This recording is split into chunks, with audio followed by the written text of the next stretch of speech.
भूर्भुवः तत्सवितुर्वरेण्यं भर्गो देवस्य धीमहि धियो यो नः प्रचोदयात्।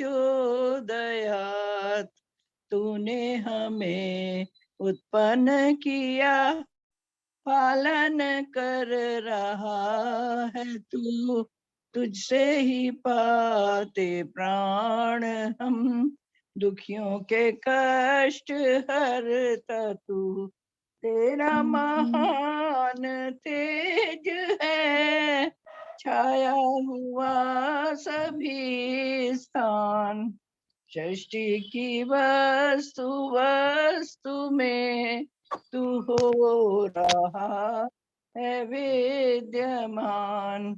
तेरा ही धरते ध्यान हम, मांगते तेरी दया।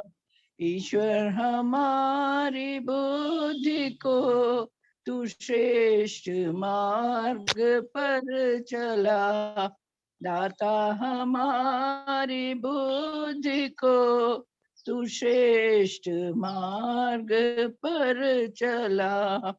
ओम भूर्भुवः स्वः तत्सवितुर्वरेण्यं भर्गो देवस्य धीमहि धियो यो नः प्रचोदयात्। धियो यो नः प्रचोदयात्।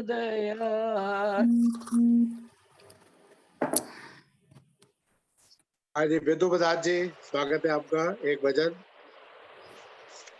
सबको मेरी नमस्ते। नमस्ते भाई साहब। स्वागत। हाँ जी।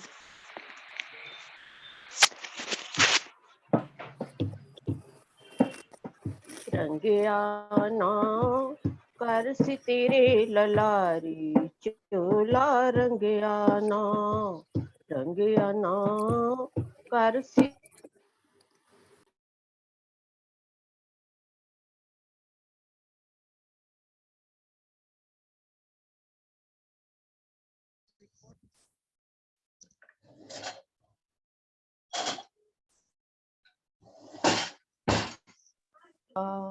कीर्ति खेल प्यारी चोला, रंगियाना कीर्ति खेल प्यारी चोला, रंगियाना रंगियाना कर सी तेरे ललारी चोला, रंगियाना। जिन्होंने चोला शुद्ध कराया, उन्नत चढ़िया रंग सवाया, उन्नत चढ़िया रंग सवाया। तू न मैले उतारी चोला, रंगियाना तू न मैले उतारी चोला, रंगियाना रंगियाना कर सी तेरे ललारी चोला, रंग।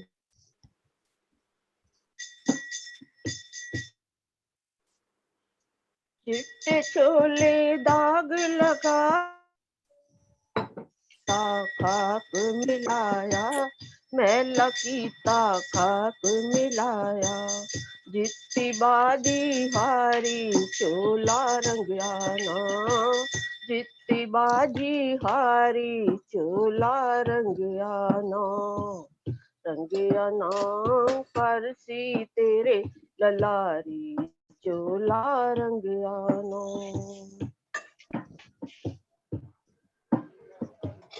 मन दा कपड़ा मैला होवे, सतसंग दा साबुन धोवे, सतसंग दा साबुन धोवे। पाप न करे कुमारी चोला, रंगियाना पाप न करे कुमारी चोला, रंगियाना रंगियाना कर सी तेरे ललारी चोला, रंगियाना।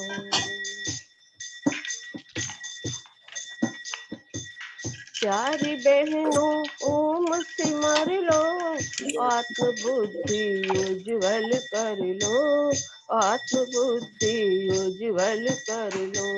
फैल शोभा भारी चोला रंग आना, फैल शोभा भारी चोला रंग आना, रंग आना करसी तेरे ललारी चोला रंग आना, रंग आना करसी तेरे ललारी चोला रंग आना।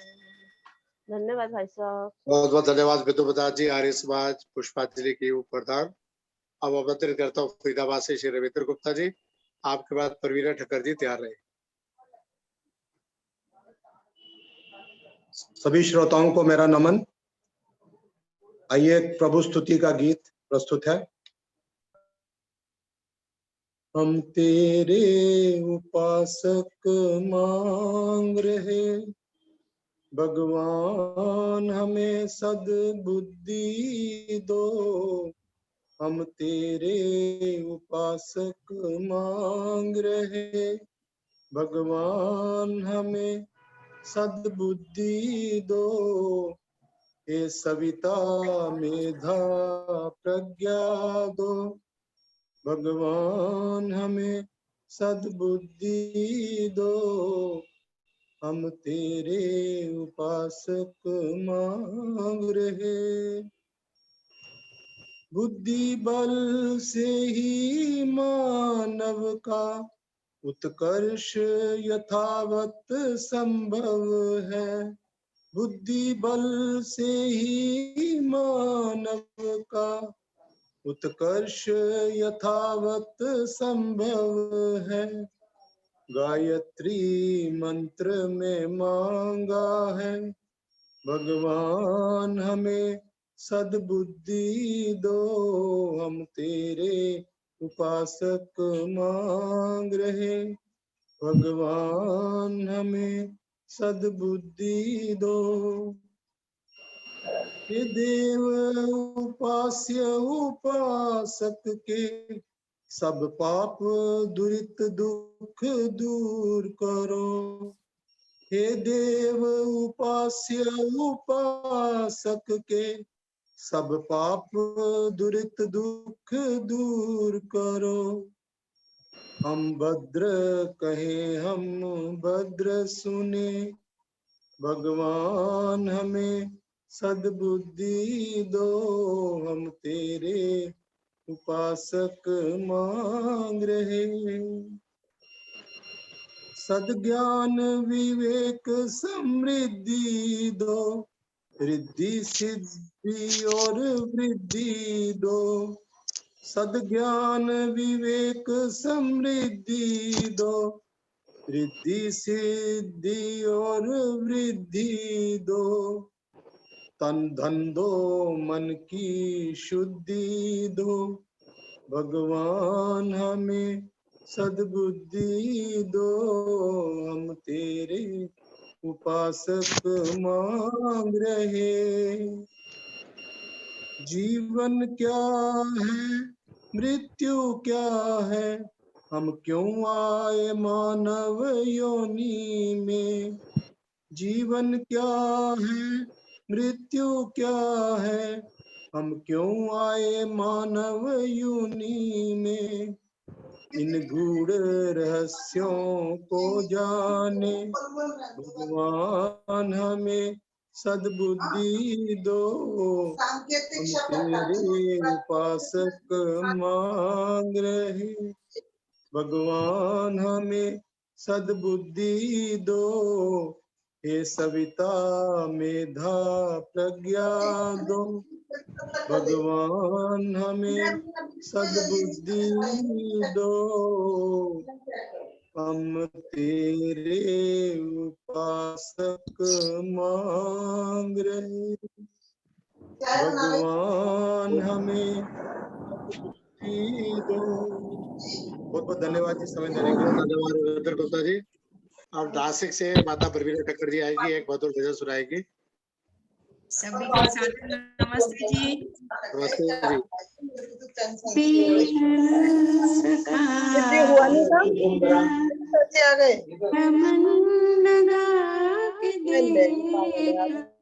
भीतर सखा है तेरा, जरा मन लगा के देख, अंतःकरण में ज्ञान की ज्योति जगा के देख, अंतःकरण में ज्ञान की ज्योति जगा के देख।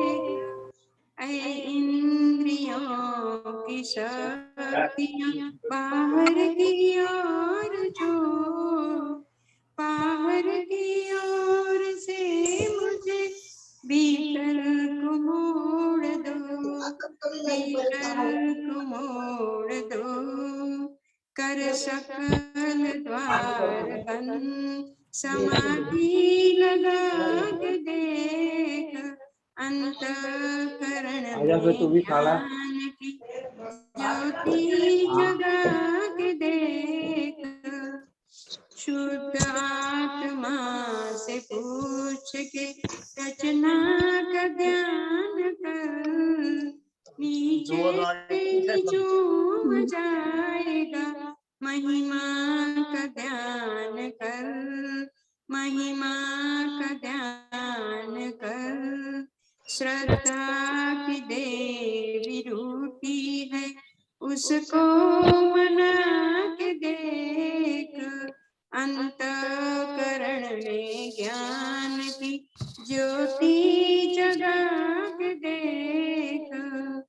मिलता है सच्चा सुख इन सही उपाय से, मिलता नहीं कदापि अन्योन्य उपाय से, अन्योन्य उपाय से। ईश्वर की वाणी वे जरा आजमा के देख, अंतःकरण में ज्ञान की ज्योति जगा के देख। भीतर सखा है तेरा, जरा मन लगा के देख, भीतर सखा है तेरा। बहुत बहुत धन्यवाद जी। बहुत बहुत धन्यवाद माता परवीना ठाकर जी। ऑस्ट्रेलिया से प्रेमहंस जी जुड़े, मैं चाहूंगा वो भी एक भजन सुना दे। प्रेमहंस जी ऑस्ट्रेलिया से, उसके बाद मृदुल अग्रवाल जी नोएडा से तैयार रहेगी।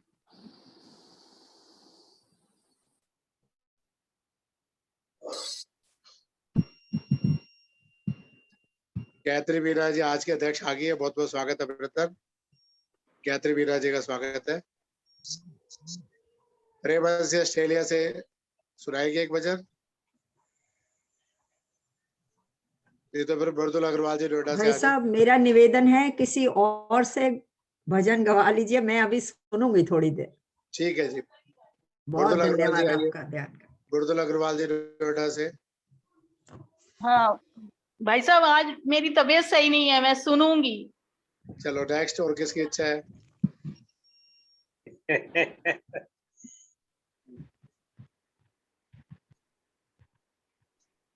आगे जी किसकी इच्छा है एक भजन हो जाए, फिर प्रवचन शुरू करते हैं। सुषमा बजाज, सुषमा आर्या जी। मैं सुनाऊं? दया आर्या सुनाइए जी, स्वागत है। दया आर्या रोहतक से। भाई जी को, सभी श्रोतागणों को सादर नमस्ते। एक स्वागत है। लगातार काफी दिनों से भाई जी के कार्य लगता है। नर्तन पुनों से पाया है, हाँ गुण गाओ परमेश्वर का। नर्तन पुनों से पाया है, हाँ गुण गाओ परमेश्वर का। गुण गाओ परमेश्वर का, गुण गाओ परमेश्वर का, नर्तन पुण्यों से पाया है। हाँ, गुण गाओ परमेश्वर का, नर्तन पुण्यों से पाया है। हाँ, गुण गाओ परमेश्वर का। उसकी है दृष्टि निराली, खुद करता देखा भाली। उसकी है दृष्टि निराली, खुद करता देखा भाली। वो तो कण कण में समाया है। गुण गाओ परमेश्वर का, नर्तन पुण्यों से पाया है। गुण गाओ परमेश्वर का। जैसा जो कर्म कमाता, फल देता वही विधाता। जैसा जो कर्म कमाता, फल देता वही विधाता। वो तो सबका पिता कहाया है। गुण गाओ परमेश्वर का, गुण गाओ परमेश्वर का, गुण गाओ परमेश्वर का, नर्तन पुण्यों से पाया है। हाँ, गुण गाओ परमेश्वर का। नौकर ना कोई चेला, रहता है सदा अकेला। नौकर ना कोई चेला, रहता है सदा अकेला। हाँ, इकले ने नाच नचाया है। गुण गाओ परमेश्वर का, नर्तन पुण्यों से पाया है। हाँ, गुण गाओ परमेश्वर का। एक पल में विश्व हिला दे, क्या से क्या कर दिखला दे। एक पल में विश्व हिला दे, क्या से क्या कर दिखला दे। वो तो सबसे बड़ा कहाया है। गुण गाओ परमेश्वर का, नर्तन पुण्यों से पाया है। हाँ, गुण गाओ परमेश्वर का। जो कोई उसे भुलावे, नर देव वही दुख पावे। जो कोई उसे भुलावे, नर देव वही दुख पावे। हाँ, क्यों व्यर्था समय गवाया है। गुण गाओ परमेश्वर का। हाँ, क्यों व्यर्था समय गवाया है। गुण गाओ परमेश्वर का, गुण गाओ परमेश्वर का, गुण गाओ परमेश्वर का, नर्तन पुण्यों से पाया है। गुण गाओ परमेश्वर का। सभी का बहुत बहुत धन्यवाद। ओम। बहुत बहुत धन्यवाद जी। केरल साइकिल जी जुड़ गए बजाई बाग से, सुनाएगी एक वचन देवेंद्र गुप्ता जी तरफ से।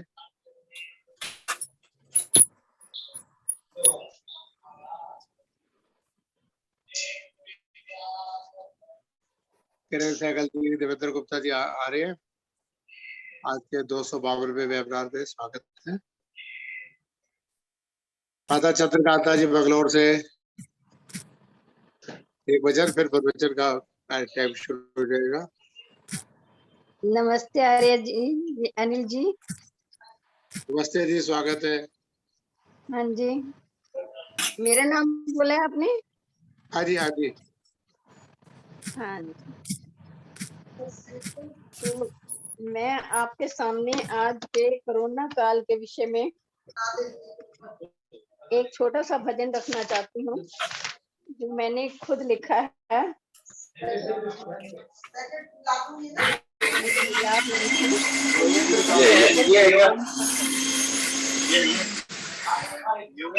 ये तो हमारा ये तो लेडीज बोल रहे हैं सर। तो नहीं मेरे को लेडीज आपने लेडीज योगेश कुमार का तो आ रहा है। देवेंद्र गुप्ता जी माइक बंद रखें। हे नाथ दया कर दो, आई मुश्किल की घड़ी, घातक महामारी है, समस्या है बहुत बड़ी। हे नाथ दया कर दो, आई मुश्किल की घड़ी, घातक महामारी है, समस्या है बहुत बड़ी, विकराल है रूप इसका, कुछ समझ न आती है, विकराल है रूप इसका, कुछ समझ न आती है, दम तोड़े तेरे बच्चे, ममता कुरिलाती है, दम तोड़े तेरे बच्चे, ममता कुरिलाती है, सुझाओ प्रभु अब तो कोई दवा बड़ी, ऐ नाथ दया कर दो,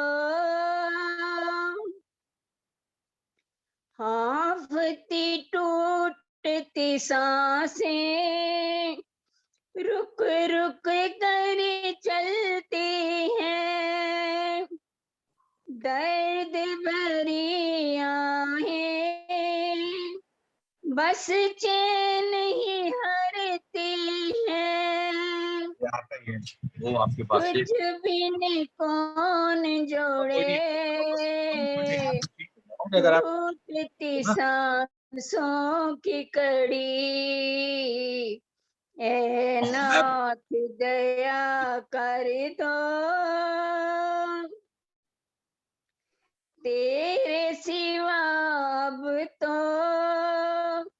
कोई न सहारा है, ये हालात सारे हमारे कर्मों का पसारा है, दुष्कर्मों की सजाएं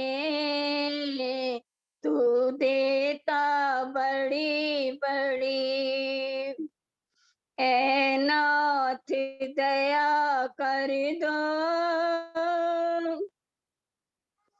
अब तो माफ करो, तू ही है पिता माता, शुभ कर्म करें हम सभी, सद्बुद्धि तो दाता, मानवता की रक्षा करो, आई संकट की घड़ी, ऐ नाथ दया कर दो, करुणा काल में दाता ने शुद्धि चक्र चलाया है, धरा गगन बना सुंदर, कुदरत को संवारा है, धरा गगन बना सुंदर, कुदरत को संवारा है, क्रांति मांगे तेरी अब रहमतें बड़ी बड़ी, तुझे ही पुकारते हैं, तुझ पर ही आस बंधी, ऐ नाथ दया कर दो, आई मुश्किल की घड़ी, घातक महामारी है, समस्या है बहुत बड़ी, ऐ नाथ दया कर दो। धन्यवाद अनिल जी। बहुत बहुत धन्यवाद माता चंद्रकांता जी बंगलौर से। अब दीप्ति सप्रा जी आएगी गुड़गांव से, उनका स्वागत है एक भजन। और प्रेमवंश जी भी ऑस्ट्रेलिया से जा रहे हैं। फिर श्रुति सेतिया जी, तो पहले जन्मदिन की बधाई देंगे, कल उनका जन्मदिन है, फिर उनका उद्बोधन सुनेंगे, फिर किरण सहगल जी, और फिर आज के अध्यक्ष गायत्री बीना जी का उद्बोधन 6:30 तक लगभग कार्यक्रम चलेगा, 6:45 तक। आइए दीप्ति जी, स्वागत। सभी को सादर नमस्ते जी।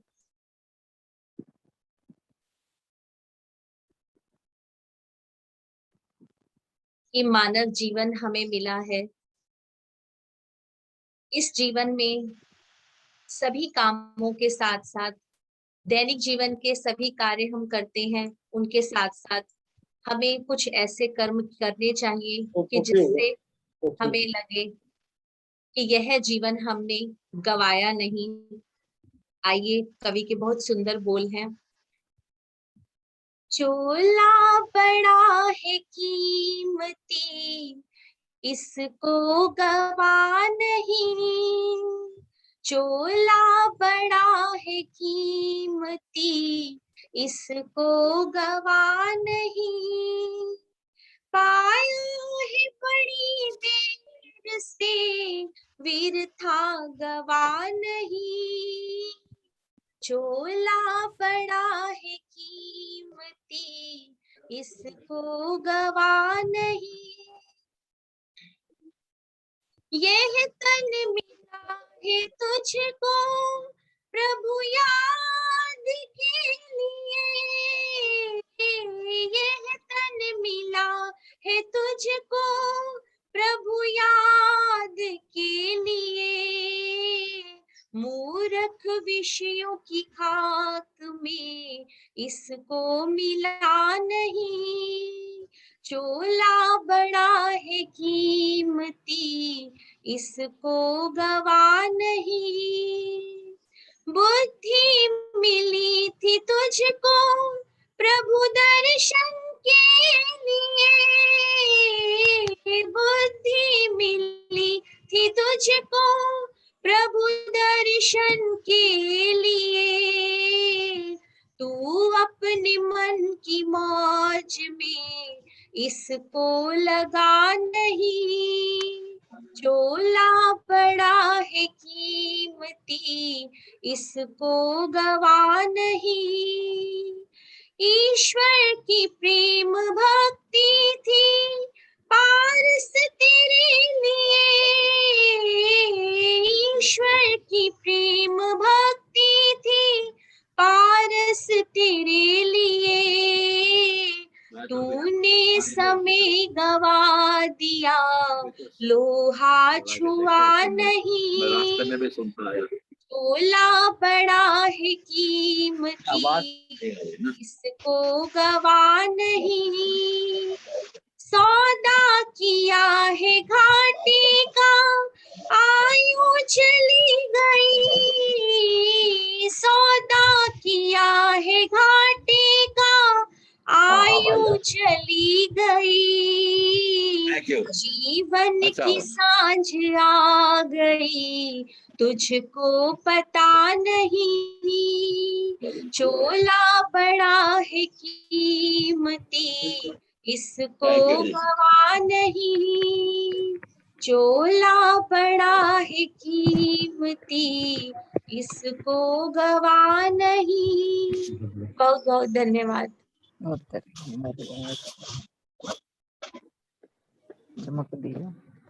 बहुत धन्यवाद दीप्ति जी, बहुत सुंदर भजन।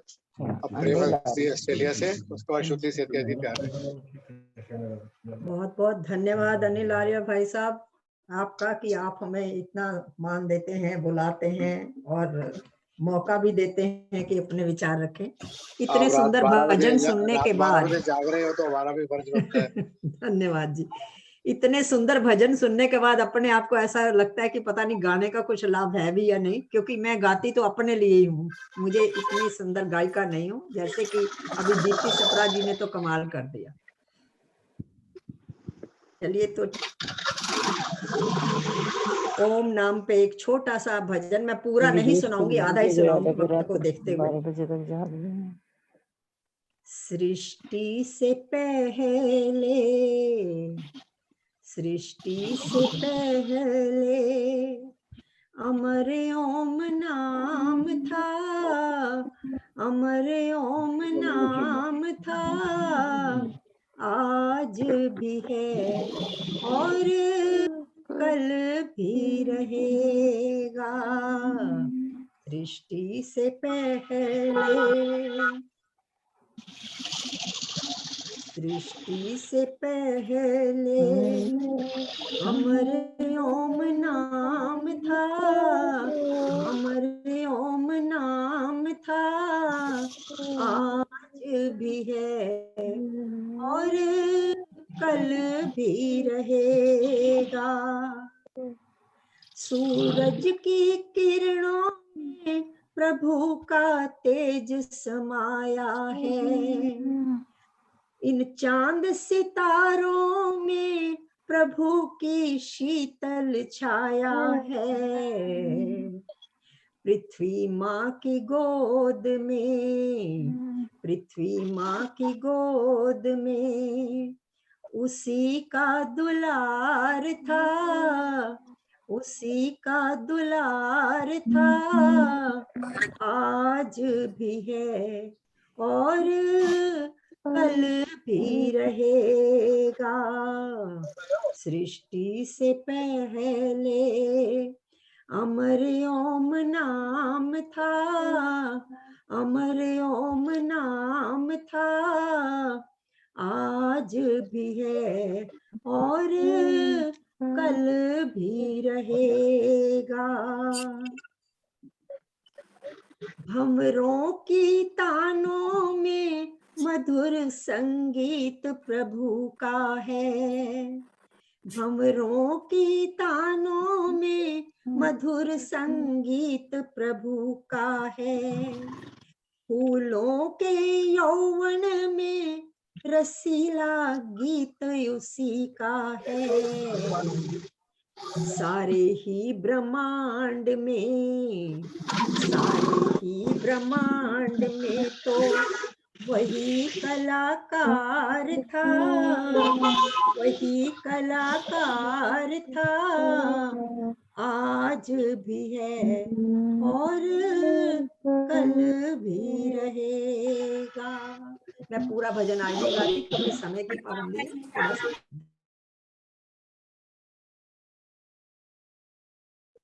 सभी अच्छे अच्छे प्यारे भरे गायकों का धन्यवाद। अब मैं श्रुति सेतिया जी से प्रार्थना करूंगा, लाजपत आहूजा जी की पुत्री, कि आज के विषय पे 30-40 मिनट के लिए उद्बोधन देगी। श्रुति सेतिया जी का कल जन्मदिन है। हम सब अपने आर्य ग्रुप की ओर से उनको बहुत बहुत बधाई शुभकामनाएं देते हैं, आशीर्वाद देते हैं। स्वस्थ रहे, फले फूले और विजय सेतिया जी के साथ अनुभव जीवन व्यतीत करें। इसके बाद किरण सहगल जी, फिर ज्ञाति मीना जी। आइए श्रुति जी, बहुत बहुत स्वागत आपका। बहुत बहुत धन्यवाद आपका। बहुत ही मधुर भजनों का आनंद हम लोग ले रहे थे अभी, बहुत आनंद आ रहा था सुनकर। मूल्य स्वयं का जाने हम, अंश परम का माने हम, मूल्य स्वयं का जाने हम, अंश परम का माने हम, श्रेष्ठ रहे हम, स्वस्थ रहे, निज को भी पहचाने हम, निज को भी पहचाने हम। वंदनीय मातृशक्ति और धर्म प्रेमी सज्जनों, एक बहुत ही व्यवहारिक सा विषय आप सभी के समक्ष प्रस्तुत करना चाहती हूँ। सरल योग से ईश्वर साक्षात्कार, बहुत ही व्यवहारिक सा विषय है। प्रत्येक व्यक्ति सदा दुखों से छूटकर नित्यानंद को प्राप्त करना चाहता है, परंतु ऐसा आनंद योग के बिना संभव नहीं है, यह आप सभी जानते हैं। अतः प्रत्येक व्यक्ति के लिए योग का अनुष्ठान अनिवार्य है, चाहे वो 5 वर्ष का बालक हो या 8 वर्ष का हो, युवा हो चाहे वृद्ध हो, स्त्री हो या पुरुष हो, प्रत्येक अवस्था में व्यक्ति की उन्नति का आधार योग ही है। व्यवसाय की दृष्टि से भी प्रत्येक मनुष्य की उन्नति का आधार योग है। चिकित्सक हो, अध्यापक हो, चाहे कोई खेती करने वाला हो, समस्त व्यवसायों में योगाभ्यास मनुष्य मात्र को सफलता प्रदान करता है। इन बातों से हम सभी विदित हैं अच्छे से। क्यों? क्योंकि अविद्या, असत्य आचरण और मिथ्या उपासना और सभी दुखों का विनाश तथा विद्या, सत्य आचरण, संध्या उपासना और ईश्वर के नित्यानंद की प्राप्ति, ये सब योग से ही संभव हो सकता है और किसी माध्यम से संभव नहीं हो सकता। और योग का किसी भी संप्रदाय से, किसी भी देश से कोई संबंध नहीं है। प्रत्येक व्यक्ति योग के माध्यम से अपने जीवन को उन्नत बना सकता है, इसमें किसी भी प्रकार की बाधा नहीं है। हाँ, मैं इतना जरूर कहना चाहूंगी एक योगाचार्य होने के नाते कि योग के 8 अंगों का आचरण किए बिना ईश्वर का साक्षात्कार नहीं हो सकता, तथा ईश्वर का साक्षात्कार किए बिना मनुष्य जीवन की प्राप्ति, जो हम लोग सोचते हैं मोक्ष की प्राप्ति होगी, वो संभव नहीं हो सकती। और ये 8 आपको बताना चाहूंगी, 8 अंग जो है, यम, नियम, आसन, प्राणायाम, प्रत्याहार, धारणा, ध्यान, समाधि। जो व्यक्ति मन, वचन और शरीर से इन 8 अंगों का पालन करता है, वह अपने जीवन में पूर्ण रूपेण सफल हो जाता है। यह योग की महिमा है। और योग के अंगों का आचरण छोड़कर मानव जीवन की सफलता का कोई कारण हो ही नहीं सकता, क्योंकि योग द्वारा ही ईश्वर का साक्षात्कार और नित्यानंद की प्राप्ति सब योग से ही संभव है और कोई भी साधन नहीं है। बंधुओं, ये हो गई थोड़ी सी योग की बात। अब थोड़ा सा ईश्वर का स्वरूप जानने का प्रयत्न करेंगे और फिर जानने का प्रयास करेंगे कि कैसे ईश्वर का साक्षात्कार हम कर सकते हैं। वैदिक धर्म में ईश्वर को सर्वोपरि मानता है वैदिक धर्म, और ईश्वर हमारे अंदर और बाहर दोनों ही स्थानों पर हमारे समीपस्थ है। हम पुस्तकों में पढ़ते हैं, वेदों में पढ़ते हैं और हमें बहुत सारी बातों का ज्ञान हो जाता है, और कुछ बातें ऐसी हैं जिनका ज्ञान हमें पहले से नहीं था। कितनी बातें हम लोग पढ़ते हैं और उस परमपिता परमात्मा के बारे में हमें जानने को मिलता है। ईश्वर के विषय में हमारे को काफी कुछ सुनने और जानने को जो मिलता है, हमारे को मुख्यतः सत्यार्थ प्रकाश में, ऋग्वेद भाष्य भूमिका में, महर्षि दयानंद के वेद भाष्य को पढ़कर पता लगता है। वैदिक विद्वानों के उपदेशों से भी ईश्वर का ज्ञान प्राप्त करने में बहुत हमें सहायता मिलती है। इन ग्रंथों को पढ़कर, उनके विषयों पर विचार पर, बातों पर चिंतन कर हम ईश्वर के स्वरूप से परिचित होते रहते हैं। सर्वव्यापक और सर्व अंतर्यामी है, हमें इस ज्ञान से ही पता लगता है ईश्वर का। इसी कारण वे हमारी आत्मा में, हमारे अंदर विद्यमान है, और वेदों और ऋषियों के वचन के सत्य होने के कारण ईश्वर की उपासना के हमारे सारे साधनों के उपयोग में दृढ़ता आती है और विस्तार आता है। और ईश्वर का साक्षात्कार और इस विस्तार को समझने के लिए महर्षि दयानंद कृत पतंजलि रचित योग दर्शन को समझना बहुत ही अनिवार्य है। तभी आप ईश्वर के साक्षात्कार के बारे में अच्छे समझ पाएंगे, जब आप पतंजलि रचित योग दर्शन का अध्ययन कर पाएंगे। बंधुओं, ईश्वर साक्षात्कार के 3 मार्ग बताए गए हैं। पहला है प्रेम मार्ग, दूसरा है ज्ञान मार्ग और तीसरा है योग मार्ग। इन 3 मार्गों पर साक्षात्कार करने के लिए त्याग आवश्यक है। एक बहुत बड़ी बात मैं आपको बताना चाहूंगी कि त्याग बहुत ही आवश्यक है, जिसमें मुख्यतः रूप से अपने अहंकार का त्याग, क्योंकि जब तक मैं का बोध है तो ईश्वर का बोध कर ही नहीं सकते। आपके अगर अंधकार का नाश हो जाएगा, आपके अंदर भेद दृष्टि आपकी समाप्त हो जाएगी, इस अनंत सागर में जो कुछ भी है वो सब ईश्वर का स्वरूप ही आपको नजर आएगा। और यही ईश्वर का वास्तविक साक्षात्कार है। अपने अहंकार का त्याग कर दीजिए, अहम भाव का त्याग कर दीजिए। समझिए कि ईश्वर और हमारे बीच एक अहंकार का ही पर्दा है, उसके हटते ही ईश्वर की झांकी दिखाई देने लगती है। किंतु मनुष्य का अहंकार पर त्याग करना उसके लिए बहुत ही कठिन कार्य होता है। अहंकार में सभी मानवीय दोष निहित होते हैं, तरह तरह के दोष होते हैं। इन 3 मार्गों का जो मैंने आप सभी को बताया है, इन 3 मार्गों के साधक अनंत तथा अहंकार को छोड़कर ईश्वर से एकाकार होने का प्रयास करते हैं। कैसे प्रयास करते हैं? जो प्रेम मार्ग को अपनाता है, जिसको भक्ति योग भी कह सकते हैं, इस मार्ग पर साक्षात्कार करने के लिए साधक को ईश्वर के किसी भी नाम के रूप को आराध्य मानकर निस्वार्थ भाव से उसकी सेवा ग्रहण, उसकी शरण ग्रहण करनी पड़ती है। जब भक्त अपने आराध्य में पूर्ण विश्वास के साथ केवल प्रेम से ही प्रेम करता है और प्रेम के लिए प्रेम करता है और कुछ नहीं चाहता, तो धीरे धीरे उसके मन के सभी कलुष, ईर्ष्या, द्वेष, लोभ, मोह, क्रोध सभी हट जाते हैं। छल कपट शेष नहीं रहता। ऐसी अवस्था में साधक का मन उच्च भाव, उच्च भूमि में पहुंच जाता है। तब उसको ईश्वर का साक्षात्कार होता है। ये है ज्ञान का मार्ग। दूसरा आपका मार्ग आता है बुद्धि का मार्ग, जिसको प्रधान मार्ग भी कहा जाता है, जिसमें साधक जो है तर्क का सहारा लेता है।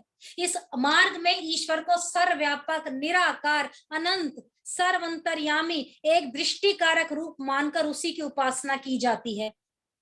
और ज्ञान मार्गी साधक की ये धारणा होती है कि अनंत संसार में एकमात्र ईश्वर ही विद्यमान है। इस भौतिक दृष्टि के रूप में एक ईश्वर ही प्रकट हो रहा है, ये उनका मानना होता है। और साधक जब कठिन अभ्यास के दौरान अपने अहंकार को छोड़कर अपने मन के सभी दोषों को मिटा देता है, तो उसका मन इतना सूक्ष्म हो जाता है, तब इस बात की अनुभूति करने के लिए सक्षम हो जाता है कि उसका ईश्वर का वास्तविक स्वरूप उसको अपने शरीर के अंदर ही दिखाई देता है। और वह सोचता है कि वह एक अनंत है। वह जिस ईश्वर का साक्षात्कार करना चाहता है वह वास्तव में स्वयं ही है। ऐसी स्थिति में वह सभी प्राणियों में और सभी प्राणियों के अंदर देखने लगता है ईश्वर को। ज्ञान मार्ग से ही ईश्वर का साक्षात्कार इस रूप में हो सकता है। ये दूसरा मार्ग था आपका ज्ञान मार्ग का। अब तीसरा मार्ग जो है वो है योग मार्ग। इसे अष्टांग योग भी कहा जाता है। इसके 8 अंग हैं, मैंने आप सभी को पहले भी बताया। यम, नियम, आसन, प्राणायाम, प्रत्याहार, धारणा, ध्यान, समाधि। इस मार्ग से भी ईश्वर की अनुभूति निराकार रूप में ही की जाती है, परंतु यह ईश्वर साक्षात्कार करने की सर्वाधिक वैज्ञानिक विधि है। योग द्वारा यह स्थूल से सूक्ष्म की एक यात्रा है, जिसमें साधक सबसे पहले अपने शरीर, अपने प्राण और अंत में अपने मन पर पूर्ण नियंत्रण स्थापित करके सबसे पहले यही प्रयत्न करता है कि अपने प्राण पर, फिर मन पर, फिर अपने शरीर पर नियंत्रण स्थापित करता जाए। तो योगी का शरीर और मन सीमा के परे चला जाता है और पूर्णानंद, आनंद का स्वरूप ईश्वर का साक्षात्कार करता है। यही है ईश्वर का साक्षात्कार, जो तीसरा मार्ग है, जिसको अष्टांग योग कहा जाता है। ये 3 मार्ग हैं। और जब कोई मनुष्य ईश्वर का साक्षात्कार प्राप्त कर लेता है, तो मैं यही कहूंगी कि वह मनुष्य स्वयं ही ईश्वर हो जाता है। जैसे आग के पास किसी वस्तु को संपर्क में लाया जाए तो वो आग अपने आप जैसा कर देती है। इसी तरह ईश्वर के संपर्क में आने के बाद मनुष्य का अस्तित्व समाप्त हो जाता है और वह स्वयं ही ईश्वर बन जाता है। नदी का पानी समुद्र में जाकर जैसे अपना अस्तित्व समाप्त कर देता है और स्वयं समुद्र बन जाता है, ठीक यही हाल मनुष्य के अस्तित्व का भी है जब वह ईश्वर का साक्षात्कार करता है। ये 3 मार्ग बहुत ही उत्तम है। इन 3 मार्गों पर चलने का प्रयत्न कीजिए। और बंधुओं, योग सात्विक और पवित्र मार्ग है, जिस पर चलकर साधक आत्म साक्षात्कार करके ईश्वर का साक्षात्कार कर अपने आत्मा को मोक्ष तक लेके जाता है। इस श्रेष्ठ मार्ग पर चलने में परमात्मा योग साधक के मार्ग में आने वाली बाधाओं को दूर करने का प्रयत्न करता है। ईश्वर ही हमारा सहारा होता है, लेकिन बाधाएं फिर भी आ जाती हैं, क्योंकि आत्मा अल्पज्ञ है। राजसिक, सात्विक और तामसिक प्रकृति त्रिगुण लिए हुए है, ये आप सभी जानते हैं। इसलिए इन बाधाओं को आना स्वाभाविक ही है। पर योग में आने वाली बाधाओं को बुद्धि पूर्वक दृढ़ निश्चय से दूर किया जा सकता है। जीव के अंदर जो ज्ञान है वह परमात्मा द्वारा दिया गया है, जिससे आत्मा अपने अलौकिक तथा आध्यात्मिक कार्यों की सिद्धि प्राप्त करके मोक्ष को पाता है। और ईश्वर गुरुओं का भी गुरु है। जब आत्मा परमात्मा को पाने का प्रयास करता है, तब शरीर, प्राण और मन एकाग्र चित्त होकर परमात्मा का चिंतन मनन करता है और धीरे धीरे अभ्यास के द्वारा परमात्मा के निकट पहुंच जाता है। इस कर्म फल का एक जन्म में नहीं बल्कि अनेकों जन्म में ही सिद्ध कर सकते हैं। सिर्फ अभ्यास के द्वारा, वैराग्य के द्वारा ही कर सकते हैं। लेकिन निरंतर अभ्यास और निरंतर वैराग्य इस कठिन मार्ग को पार कर परमात्मा का साक्षात्कार कर सकते हैं, अन्यथा हम नहीं कर सकते। सिर्फ अभ्यास और वैराग्य के द्वारा इन 3 मार्गों पर चलिए। एक योग साधक को योग मार्ग में आने वाली बाधाओं को समझना चाहिए, किस तरह की बाधाएं उसके जीवन में आती हैं। योग मार्ग में अगर बाधाएं आएंगी, ईश्वर का साक्षात्कार नहीं कर पाएगा। पहली जो बाधा आती है वो है व्याधि, यानी कि रोग। अगर आपके शरीर में वात पित्त कोई रोग है, कोई असंतुलन है, अगर साधक उसके शारीरिक रोग का कोई उपचार नहीं करता तो आप उस ईश्वर के साक्षात्कार में योग साधना नहीं कर सकते। आप किसी चिकित्सक से परामर्श कीजिए, आप उन विकारों को दूर कीजिए, शारीरिक रोगों को दूर कीजिए, आप उनकी दवाई लीजिए, रोग को तुरंत दूर करने का प्रयास कीजिए, आपकी ये वाली बाधा दूर हो जाएगी। और दूसरी बाधा आती है अकर्मण्यता, यानी कि आपके मन में परिश्रम करने के बचने की भावना होती है, आप परिश्रम करने से बचना चाहते हैं। जो व्यक्ति बिना परिश्रम करे कुछ भी चाहता है वो जीवन में कुछ नहीं पा सकता।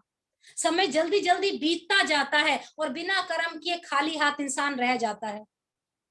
इसलिए समय का सदुपयोग करना चाहिए और परिश्रम द्वारा ही योग सिद्ध होता है, अन्यथा योग में सफलता नहीं मिलेगी। और अगर योग में सफलता नहीं मिलेगी, ईश्वर का साक्षात्कार आप नहीं कर पाएंगे।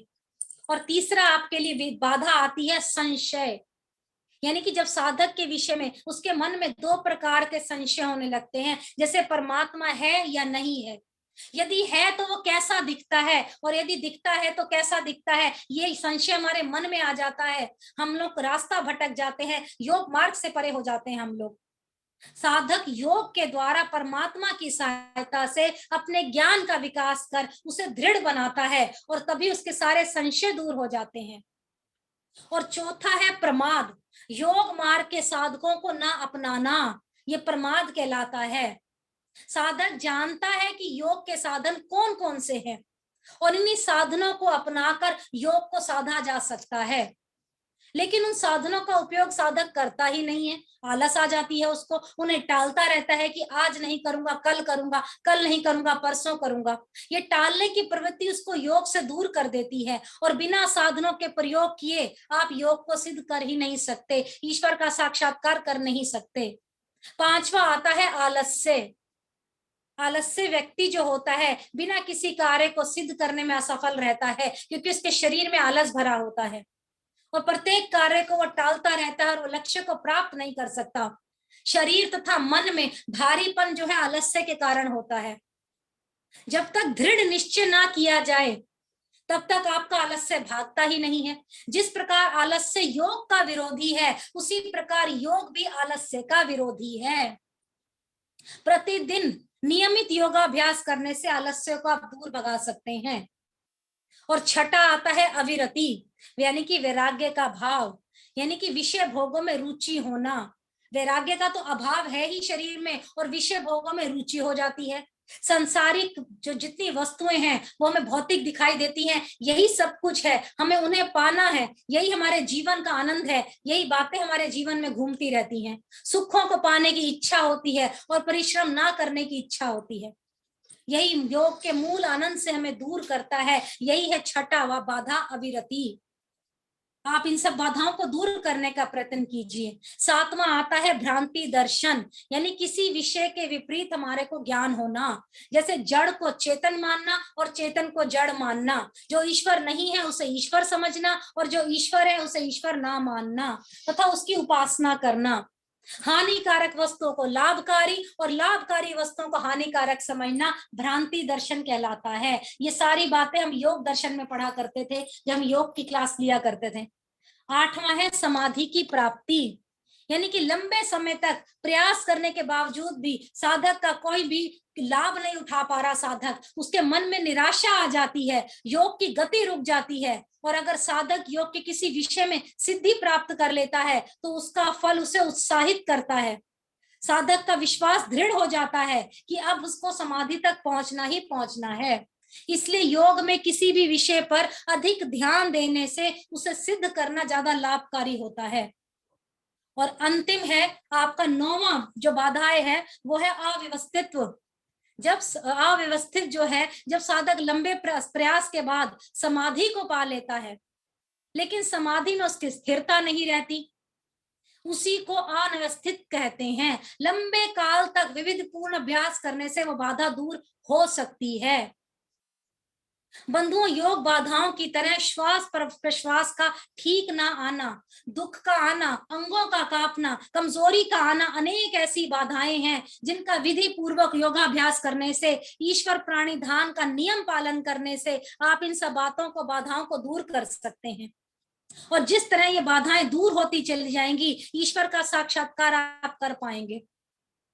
और मैं अंत में यही कहना चाहूंगी कि आजकल ईश्वर और सृष्टिकर्ता को प्राप्त करने के लिए भिन्न भिन्न जाति, भिन्न भिन्न कर्म कांड, भिन्न भिन्न उपासना पद्धतियां हैं, और योग दर्शन की वैदिक उपासना पद्धति के अनुरूप न होने के कारण उनसे ईश्वर की प्राप्ति और साक्षात्कार की आप उम्मीद संभावना कर ही नहीं सकते। अलग अलग कर्म कांड चले हुए हैं, क्या उससे ईश्वर की प्राप्ति हो सकती है? यम नियमों में अहिंसा, सत्य, असत्य, ब्रह्मचर्य, अपरिग्रह, शोच, संतोष, तप, स्वाध्याय और ईश्वर प्राणिधान, इन सब बातों से जिनका आचरण हो वही योगी आपके ईश्वर का साक्षात्कार कर सकता है, अन्यथा नहीं कर सकता। वह ईश्वर साक्षात्कार और ईश्वर का प्रत्यक्ष होने का अनुभव प्राप्त नहीं कर सकता जो अपने जीवन की बाधाओं को दूर नहीं कर सकता। यदि किसी को ईश्वर का साक्षात्कार करना है तो इसमें जीवन का लक्ष्य ईश्वर साक्षात्कार सहित मोक्ष प्राप्त करना है, तो वेद और वैदिक साहित्य के ज्ञान को, वेद और वैदिक साहित्य के ज्ञान को, योग सहित और वैदिक उपासना पद्धति को अपनाना ही होगा। वैदिक उपासना पद्धति को अपनाइए, वैदिक धर्म की बातों को पढ़िए। वैदिक उपासना पद्धति ही आपको ईश्वर साक्षात्कार की एकमात्र वही पद्धति दिखाई देगी जो ईश्वर का साक्षात्कार कराने के साथ साथ मनुष्य जीवन के लक्ष्य को, मोक्ष को प्राप्त करती दिखाई देती है। इसलिए मैं आप सभी से प्रार्थना करूंगी, नियमित योगाभ्यास का करिए। आप नियमित, आप अपने साथ अपने मोक्ष को प्राप्त करने का प्रयत्न कीजिए। ईश्वर साक्षात्कार आपने पाना है, नियमित वैराग्य और अभ्यास के द्वारा उनको प्राप्त करने का कोशिश कीजिए। और यही कह सकती हूँ मैं आप सभी को, रूप भयंकर रिपु का अब है, रूप का रिपु का अब है, बच के रहना एक सबब है। योग तपस्या अधिक करें हम, स्वयं स्थित स्वस्थ रहे हम, स्वयं स्थित स्वस्थ रहे हम। और एक कवि क्या कहता है, जब हम अष्टांग योग पढ़ते थे, अष्टांग योग की बात करते थे, तो कवि क्या कहता है, अंत में 2 लाइनें कहकर अपनी वाणी को विराम दूंगी। मानव की बस एक ही इच्छा, सब दुखों से छुटकारा हो। मानव की बस एक ही इच्छा, सब दुखों से छुटकारा हो। संभव है अष्टांग योग पर चलना ध्येय हमारा हो, संभव है अष्टांग योग पर चलना ध्येय हमारा हो। सत्य अहिंसा ब्रह्मचर्य से, सत्य अहिंसा ब्रह्मचर्य से युक्त सदा व्यवहार बने, चोरी और असत्य धन की कभी नहीं आचार बने। यम का पालन करने में ही दृढ़ विश्वास हमारा हो, संभव है अष्टांग योग पर चलना ध्येय हमारा हो। करके पवित्र तन मन वाणी, करके पवित्र तन मन वाणी ईश्वर प्राणी ध्यान करें, स्वाध्यायी और धैर्यवान हो, जब तब का आह्वान करें। नियमों पर चलते रहना केवल उद्देश्य हमारा हो, संभव है अष्टांग योग पर चलना ध्येय हमारा हो। श्वास प्रश्वास के नियमन से, श्वास प्रश्वास के नियमन से चंचलता मन की दूर करें। प्राणायाम से कोश कोश में शुद्ध वायु भरपूर रहे। तन की क्रिया निर्विघ्न चले, में प्राण हमारा हो। मानव की बस एक ही इच्छा, सब दुखों से छुटकारा हो। स्थिर होकर सुख से बैठे, स्थिर होकर सुख से बैठे, तन मन निर्विकार रहे। यथा योग्य व्यायाम सदा ही जीवन का आधार रहे। आसन करके रहे स्वस्थ, आसन करके रहे स्वस्थ, तन रोग रहित हमारा हो।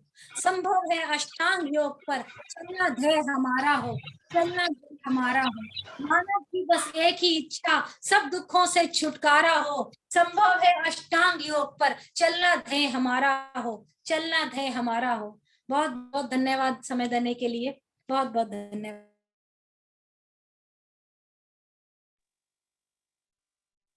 बहुत बहुत धन्यवाद, बहुत बहुत शुभकामनाएं श्रुति सेतिया जी, बहुत अच्छा उद्बोधन रहा। कल 21 जुलाई को आपका जन्मदिन है। आर्य ग्रुप के सभी मेंबरों की ओर से आप सबको जन्मदिन की बहुत बहुत बधाई। सुनीता ओझा जी भी जुड़ी आपके माता जी, उनको भी बधाई और शुभकामनाएं। और लाजपत ओझा जी को नमन करते हैं। अब जो है इससे पहले कि आज के मुख्य अतिथि अपनी बात रखे, डॉक्टर असरा चावला जी भी जुड़ चुकी है। एक दो भजन, फिर किरण सहगल जी। आपका धन्यवाद भाई साहब, बहुत बहुत। स्वागत है जी। किरण रचना ओझा जी को सुनाएगी। नमस्कार जी। बहुत देर हो गए। डॉक्टर रचना चावला जी, मृदुल अग्रवाल जी। चलो किरण सहगल जी को आमंत्रित करता हूँ आज के मुख्य अतिथि, अपना उद्बोधन और एक भजन, बाकी भजन वाले तैयार रहे। किरण सहगल जी।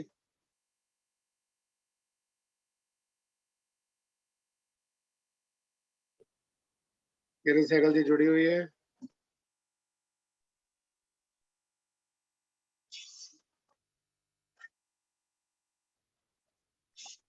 हाँ, सबको मेरा नमस्कार।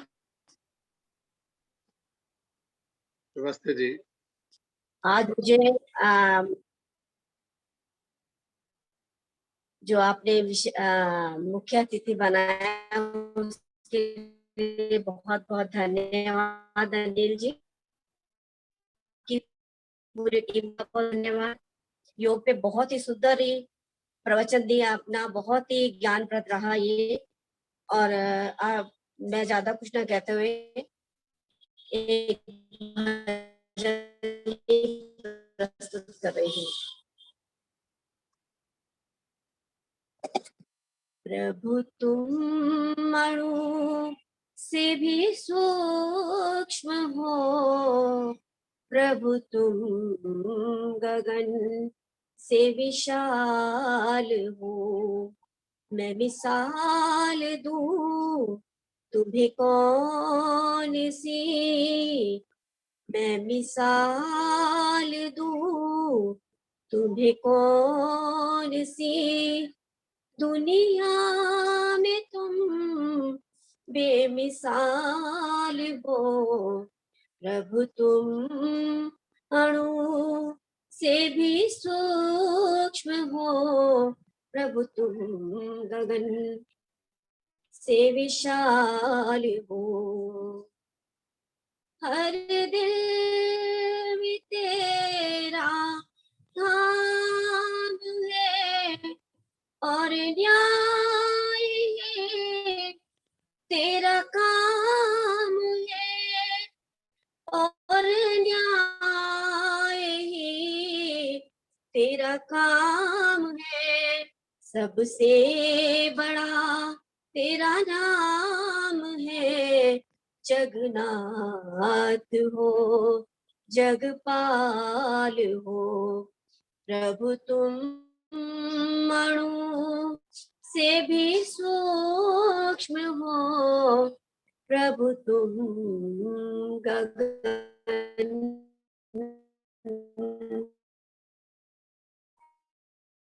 से विशाल हो, गगन से विशाल हो। तुम साधकों की हो साधना, तुम उपासकों की उपासना, या उपासकों की उपासना।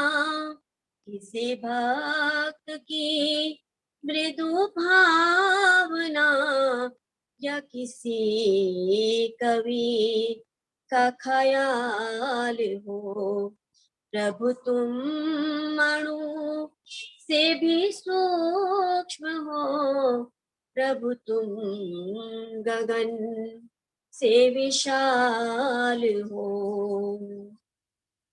मिले सूर्य को तेरी रोशनी, खिले चांद में तेरी चांदनी, खिले चांद में तेरी चांदनी।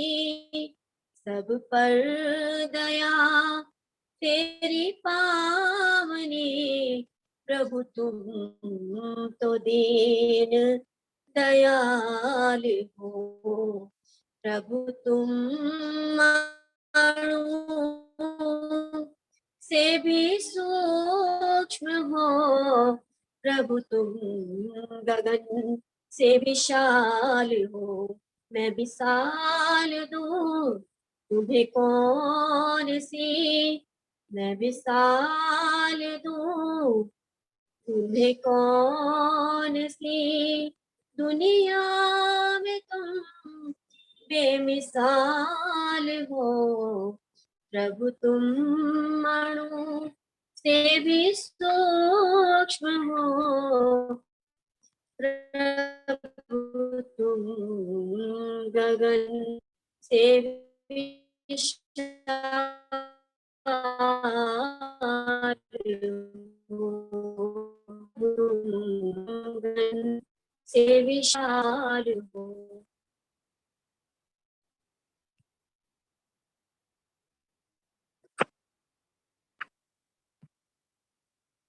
बहुत बहुत धन्यवाद। आज के मुख्य अतिथि श्रीमती किरण सहगल जी, आर्य समाज पंजाबी विभाग विस्तार से। इससे पहले कि गायत्री बीना जी आके अपनी बात रखे अध्यक्ष के रूप में, मैं आमंत्रित करता हूँ एक दो भजन के लिए। उर्मिला जी गुड़गांव से हैं, सुमित्रा गुप्ता जी देख रहा हूँ, माता जी बेराना से 90+। माता सुमित्रा गुप्ता जी बोलेंगे एक भजन आर्य समाज हरियाणा से। सुमित्रा गुप्ता जी, रचना चावला जी, उर्मिला जी गुड़गांव से, देवेंद्र गुप्ता जी उत्तरपुरम से। नमस्ते जी। और माता जी 90+ है, उनको बहुत बहुत बधाई। सुनाइए माता जी। सुनाए? हाँ सुनाइए ना, आइए। अच्छा जी। अजब हैरान हूँ भगवन, तुम्हें क्यों कर रिझाऊं मैं। अजब हैरान हूँ भगवन, तुम्हें क्यों कर रिझाऊं मैं। कोई वस्तु नहीं ऐसी जिसे सेवा में लाऊं मैं। कोई वस्तु नहीं ऐसी जिसे सेवा में लाऊं मैं। करूं मैं किस तरह आवाहन कि तुम मौजूद हो हर जा। करूं किस तरह से आवाहन कि तुम मौजूद हो हर जा। निरादर है बुलाने में अगर घंटी बजाऊं मैं। अजब हैरान हूँ भगवन, तुम्हें क्यों कर रिझाऊं मैं। तुम्ही हो मूर्ति में भी, तुम्ही व्यापक हो फूलों में। तुम्ही मौजूद मूर्ति में, तुम्ही व्यापक हो फूलों में। भला भगवान पर भगवान को कैसे चढ़ाऊं मैं। अजब हैरान हूँ भगवन, तुम्हें क्यों कर रिझाऊं मैं। लगाना भोग है तुमको, तेरा अपमान करना है। लगाना भोग है तुमको, तेरा अपमान करना है। खिलाता है जो सब जग को, उसे क्यों कर खिलाऊं मैं। खिलाता है जो सब जग को, उसे क्यों कर खिलाऊं मैं। अजब हैरान हूँ भगवन, तुम्हें क्यों कर रिझाऊं मैं। तुम्हारी ज्योति से रोशन है सूरज चांद और तारे।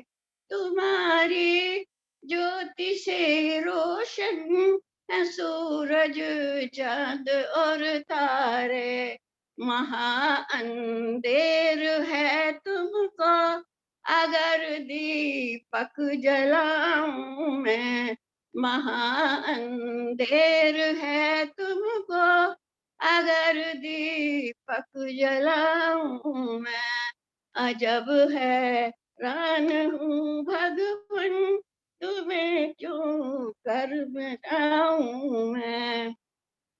न भुजाएं है न गर्दन है न सीना है न पेशानी, भुजाएं है न गर्दन है न सीना है न पेशानी, महानिर्लेप हो भगवन कहाँ चंदन लगाऊं मैं।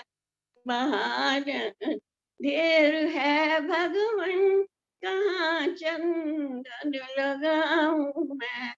अजब हैरान हूँ भगवन तुम्हें क्यों कर रिझाऊं मैं। मैं ऊपर तो मेरा काम चल रहा है। बड़े नादान है वो जन जो घड़ते मूर्ति तेरी, बड़े नादान है वो जन जो घड़ते मूर्ति तेरी, बनाता है जो सब जग को उसे क्यों कर बनाऊं मैं। अजब हैरान हूँ भगवन तुम्हें क्यों कर रिझाऊं मैं, तुम्हें क्यों कर रिझाऊं। बहुत बहुत धन्यवाद माता सुमित्रा गुप्ता जी। कृपया सभी माइक बंद रखें। हमें आज के कार्यक्रम के अध्यक्ष आरिस्मा नोएडा सेक्टर 33 की मंत्री श्रीमती गायत्री मीरा जी से प्रार्थना करूंगा अपना उद्बोधन। उसके बाद 2-3 भजन के लिए तैयार रहे। रचना चावला जी भी है, उर्मिला जी भी है गुड़गांव से, विजय लक्ष्मी जी को भी देख रहा हूँ, सुषमा बजाज जी भी है फरीदाबाद से।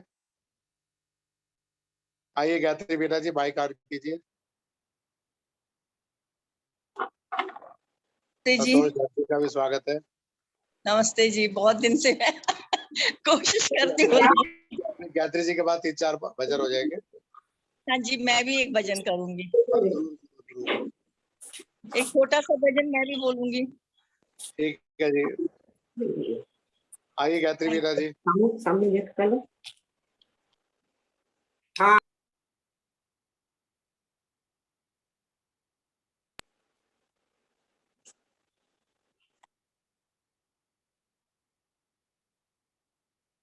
गायत्री जी माइक ऑन कीजिए, माइक बंद है आपका।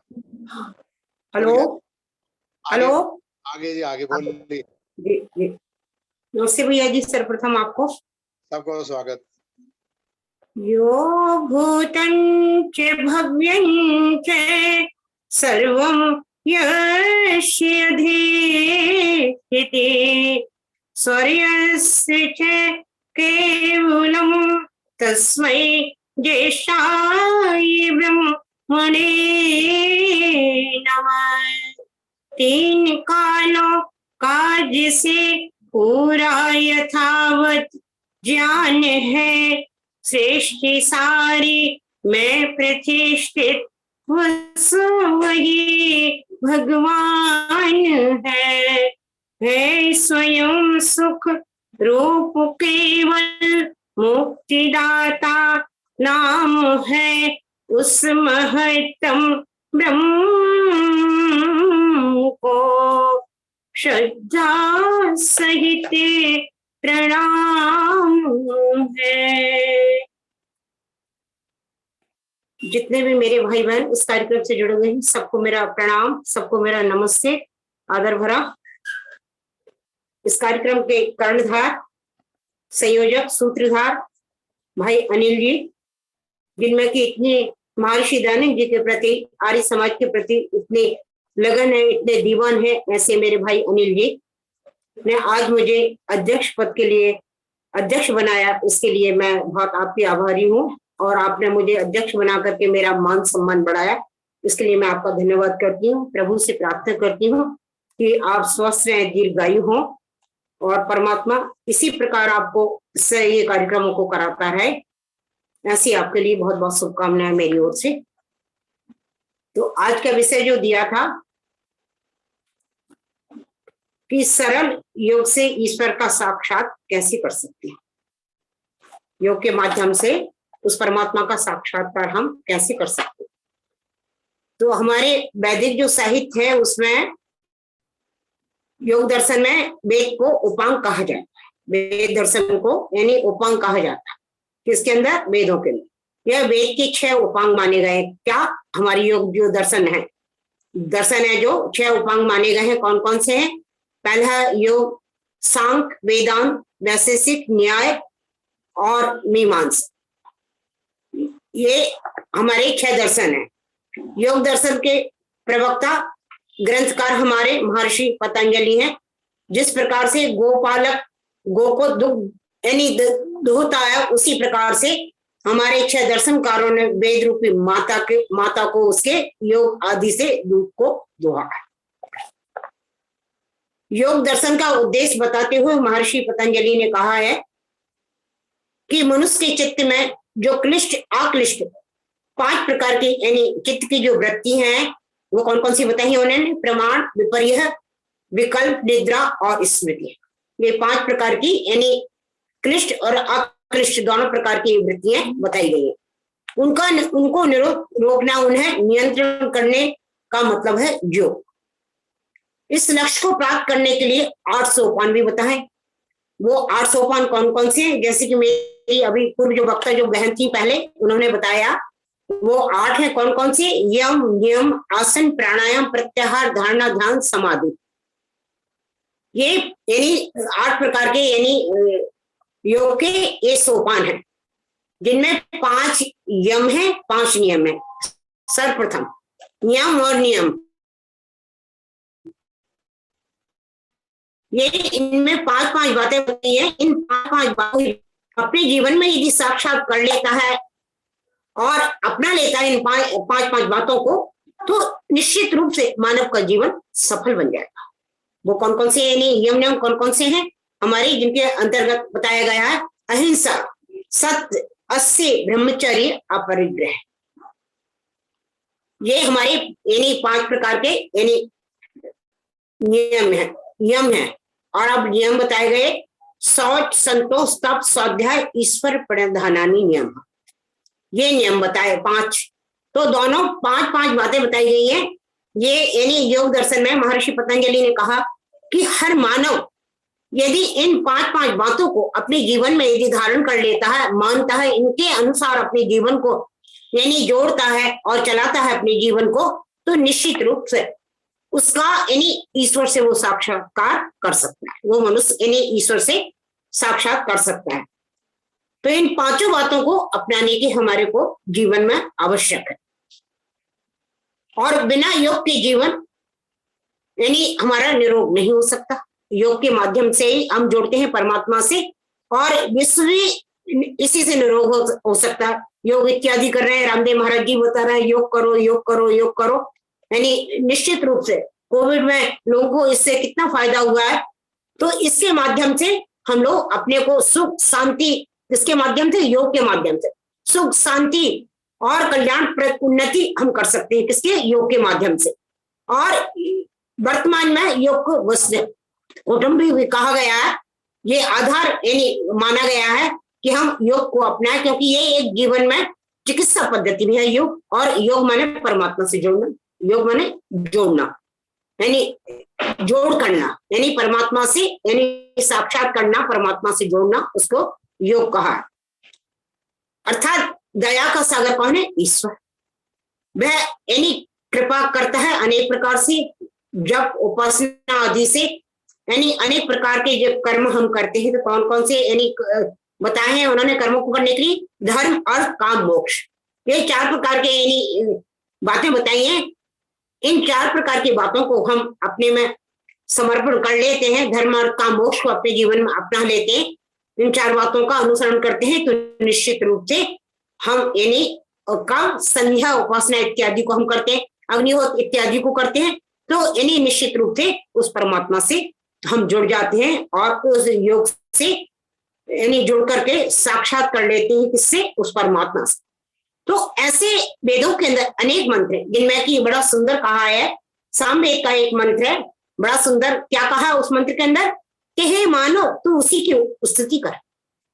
यदि उसी की स्तुति करेगा, किसी? उस परमात्मा की, तो निश्चित रूप से तेरा साक्षात्कार उस परमात्मा से सरल ढंग से हो जाएगा। उस सरल ढंग से तू यानी उस वेद रूपी मंत्रों से जुड़ जाएगा, वेद रूपी गाय से जुड़ जाएगा, धनु से जुड़ जाएगा, जो दोहन करने पर बहुत सारा ज्ञान हमको यानी अर्जित कराती है। कौन? वो वेद माता। इसलिए वेद माता के लिए कहा माता प्रचोदयन्ता पावमानी दुजानाम आयु प्राणम प्रजाम पशु कीर्तिम द्रविणम ब्रह्मा वर्चस। यानी ऐसी वेद माता है जो हमें इतनी सारी चीजें प्रदान करती है, सहज ही प्रदान करा देती है जब हम उससे जुड़ जाते हैं। किससे? वेद माता से, उसके शरण में पहुंच जाते हैं। तो ऐसे ही एक वेद मंत्र है। वेद मंत्र कहता है, सामवेद कहा प्रेषम वो अतिथि स्तुते मित्र में प्रियम अग्नि रथम न वेद्य। मंत्र क्या कह रहा है कि यानी मित्र में प्रिय, इसका जो सर्वप्रथम जो शब्द है वो चंडी में उसका अन्वय करके नहीं, मित्र में प्रिय। परमात्मा कैसा है? मित्र के समान। वो हमारा साधक है। कौन? वह परमात्मा। प्रेषम वो कैसा? अति प्रिय। जैसे ही कोई हम सुबह उठते हैं प्रातः काल, सब काम से निवृत्त होते हैं, तो हम कहाँ बैठते हैं? संध्या करने बैठते हैं, हम यज्ञ करते हैं, क्योंकि वो अति प्रिय है। उसको हम याद करते हैं, वो हमें अति प्रिय लगता है, क्योंकि उसको याद करने से, उसके गुणगान गाने से हमें क्या मिलती है? शांति मिलती है, सुख मिलता है। इसलिए हम क्या करते हैं? उससे जुड़ते हैं, परमात्मा से जुड़ते हैं। और वो कैसा है? परमात्मा अति प्रिय। और फिर कहा अतिथि, वो निरंतर सर्वव्यापक है। वो परमात्मा कैसा है? सर्वव्यापक है। फिर चौथा कहा है इसमें शब्द वेद्य, वो जानने योग्य। कहा? हृदय रूपी वेदी के, वो परमात्मा हृदय रूपी वेदी के अंदर जानने योग्य, मित्र के समान है। वो यानी अति प्रिय है, वो निरंतर है, सर्वव्यापक है इस संसार के अंदर। और वो कैसा है? यानी हृदय रूपी वेदी में वो जानने योग्य, वो ध्यान करने योग्य। और रथम न, वो रथ के समान आधार है हमारा, वो पहुंचाने वाला है। कैसे? रथ में जब बैठता है व्यक्ति, तो सारथी उसको चला करके रास्ते को तय कराता है। ऐसी परमात्मा यानी वेदी, यानी यज्ञ रूपी वेदी बैठते हृदय में, उसको धारण कर लेते हैं, तो वो हमें रथ का आधार हमारा बन जाता है। और जहां हम जाना चाहते हैं वहां में वो पहुंचाता है, बहुत ऊंचाइयों तक पहुंचा देता है। यानी वेद रूपी रथ में जब हम बैठ जाते हैं। कहा अग्नि, वो प्रकाश के स्वरूप है। परमात्मा प्रकाशमान है, वो प्रकाश देता है, ज्ञान देता है हमें। तो ऐसे स्तुति, ऐसे उस परमात्मा को स्तुति करें, उससे जुड़े हैं। तो इसमें यानी मानव के लक्ष्य को प्राप्त करने के लिए यहाँ 4 बातें, यानी इस मंत्र के अंदर 5 बातें कही गई हैं दिग्दर्शन कराने के लिए। इसमें कहा कि वह परमात्मा मित्र के समान हित साधक है हमारा, वह सबसे अधिक प्रेम करने योग्य है। कौन? वह परमात्मा। और वह निरंतर सर्वव्यापक है, सारे कण कण में रमा हुआ है वह परमात्मा। जब यानी पेड़ों पर सुंदर फूलों को देखते हैं तो किसकी माया है? उस परमपिता परमात्मा की।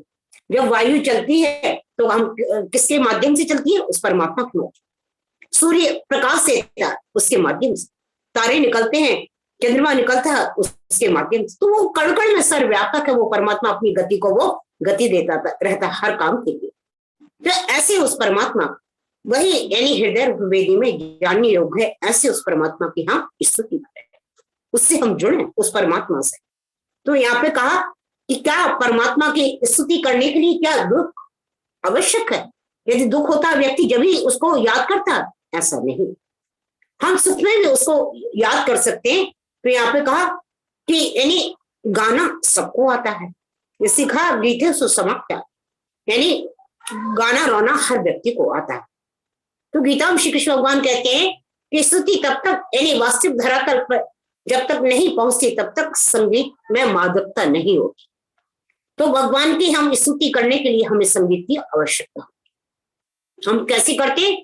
मंत्रों को भी हम गाते हैं, भजनों को गाते हैं, आरतियों को गाते हैं, कई यानी प्रकार से हम परमात्मा की स्तुति करते हैं गा करके। तो यहाँ पे यानी गीता में श्री कृष्ण भगवान कहते हैं कि 4 प्रकार के लोग उस परमात्मा को ध्यान करते हैं।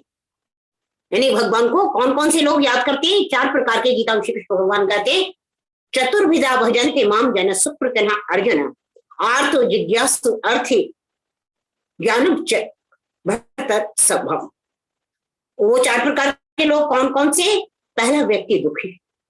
यहाँ प्रश्न उठता है कि दुखी व्यक्ति ही पहले याद करता है परमात्मा? निश्चित रूप से जब व्यक्ति दुखी होता है तो परमात्मा को याद करता है।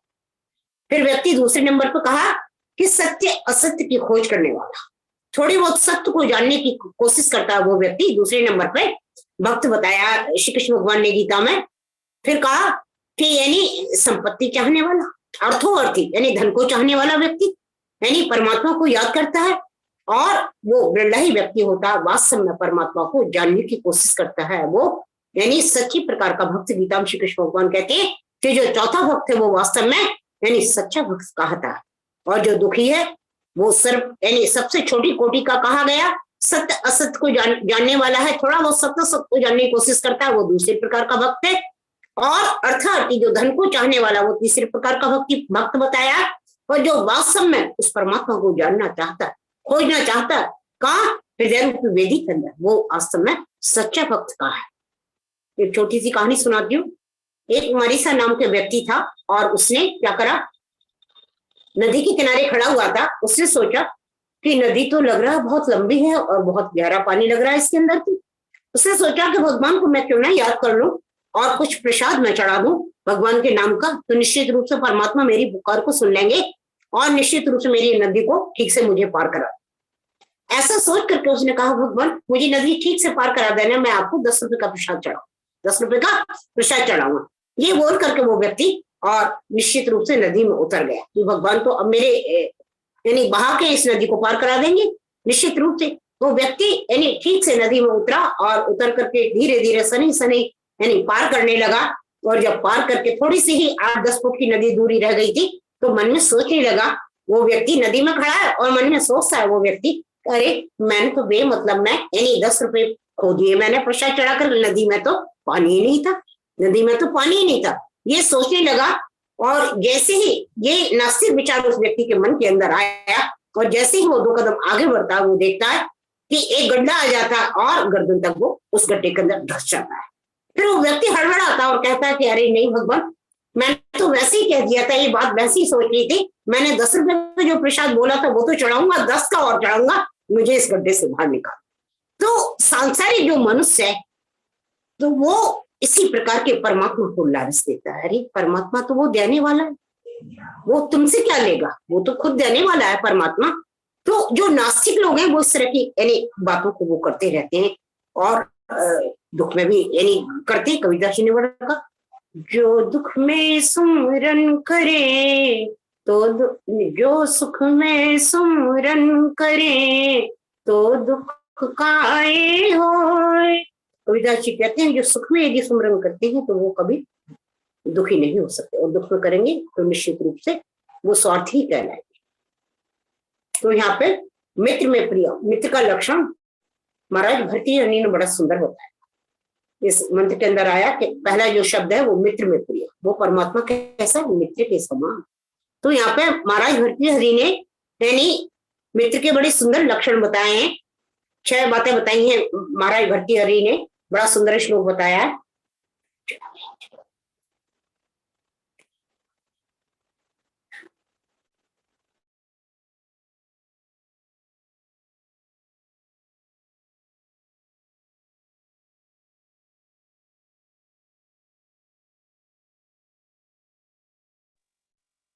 क्या त्रिवेरा जी आवाज नहीं आ रही?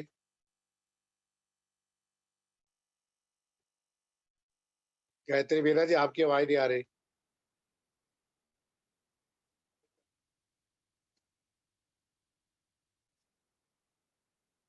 लगता है नेटवर्क की दिक्कत है, कनेक्शन कट गया, बारिश हो रही है बाहर। गायत्री वीरा जी आवाज नहीं आ रही। चलो गायत्री जी आएगी तो उनका प्रवचन फिर पूरा कर लेंगे। तो संतोष ढल जी गुड़गावा से और भी जो भजन बोलना चाहते हैं तो भजन करा लेते अनिल हैं। जी मैं बोल देती हूँ, मैं बोलूंगी आपको, मेरे को जाना है कहीं, दोनों जाना है। गुड़गावा वाले हो। संतोष ढल जी पहले आप बोलो फिर उर्मिला जी, दोनों गुड़गावा वाले हो। दोनों गांव वाले हम लोग हैं। धन्यवाद आपका। वो बच्चे तंग कर रहे हैं, पार्क में जाना है। क्या करूं, इसीलिए मैंने कहा चलो। अच्छा जी, सबको नमस्ते जी। छोटा सा भजन बोलती हूँ मैं। ओम। डूबतू को बचा लेने वाले, डूबतू को बचा लेने वाले, मेरी नैया है तेरे हवाले, डूबतू को बचा लेने वाले, मेरी नैया है तेरे हवाले, लाख अपनों को मैंने पुकारा, सबके सब कर गए हैं किनारे, लाख अपनों को मैंने पुकारा, सबके सब कर गए हैं किनारे, और कोई न देता दिखाई, सिर्फ तेरा ही अब तो सहारा,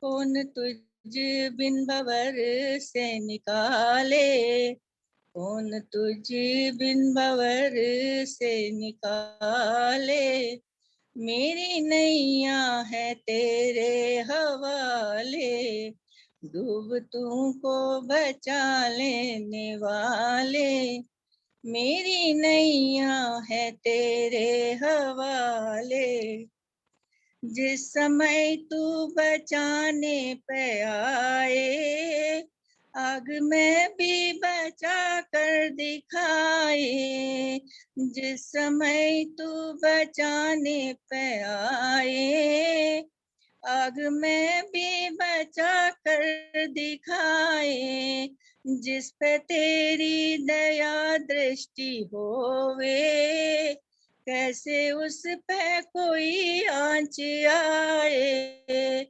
जिस पे तेरी दया दृष्टि होवे, कैसे उस पे कोई आँच आए, आंधियों में भी तू है संभाले, आंधियों में भी तू है संभाले, मेरी नैया को तू ही संभाले, डूबतू को बचा लेने वाले, मेरी नैया है तेरे हवाले, बिन तेरे चैन मिलता नहीं है, बिन तेरे चैन मिलता नहीं है, फूल आशा के खिलता नहीं है, बिन तेरे चैन मिलता नहीं है, फूल आशा के खिलता नहीं है, तेरी मर्जी बिना इस जहां में एक पत्ता भी हिलता नहीं है, तेरी मर्जी बिना इस जहां में एक पत्ता भी हिलता नहीं है, तेरे बस में अंधेरे उजाले, तेरे बस में अंधेरे उजाले, मेरी नैया तेरे हवाले, डूबतू को बचा लेने वाले, डूबतू को बचा ले, ढाल का फर्क है, दूसरा वो ईंटों का फर्क होगा, ऊंची नीची मैं तेरे हवाले, साला बना गया उतरा तई बराबर कर रखा तीनों लेने वाले, मेरी नैया है तेरे हवाले, मेरी नैया है तेरे हवाले। धन्यवाद आपका। बहुत बहुत धन्यवाद संतोष लाल जी।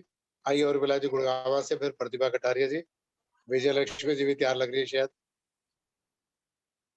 हाँ जी अनिल जी मैं रखूं?